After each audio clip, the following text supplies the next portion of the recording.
The ayes to the right, 320. The noes to the left, 276. The ayes have it, the ayes have it. Look! In the end, a comfortable win. The Prime Minister's flagship Rwanda bill through the Commons. A moment to savour, but this win has cost him dear. His authority tested, his benches divided, rivals' grievances grown. This potential rebel in the end voting for the government. This is better than the status quo.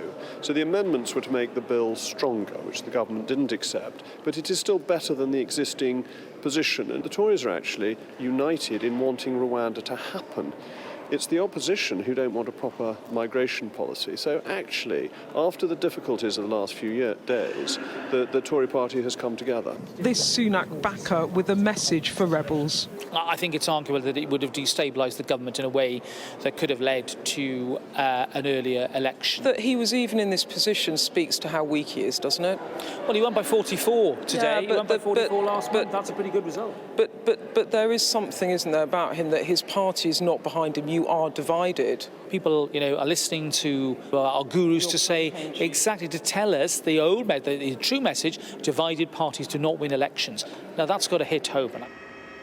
And still the boats keep coming. This one spotted in the Channel today, overloaded with dozens of desperate migrants trying to bail out freezing water from their boat.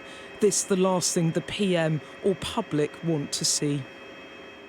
As for allies, Rwanda's president wanting to stay well out of it when asked at a leaders' gathering in Davos if the PM's plan will work.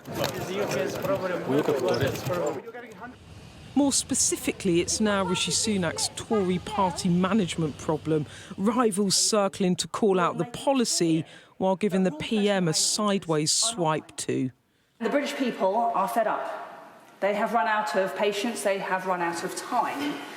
And this is our last chance to get it right. The PM's old friend turned rebel leader warning again the Prime Minister's plan won't work. The courts will be involved and we'll find ourselves in a very difficult, indeed intractable situation. It is, as I've said before, a bit like pulling the pin out of a grenade but not being prepared to throw it. But neither in the end were the rebels, who, after gathering to talk tactics behind closed doors, emerged to declare that the majority had chosen not to strike and would support the bill.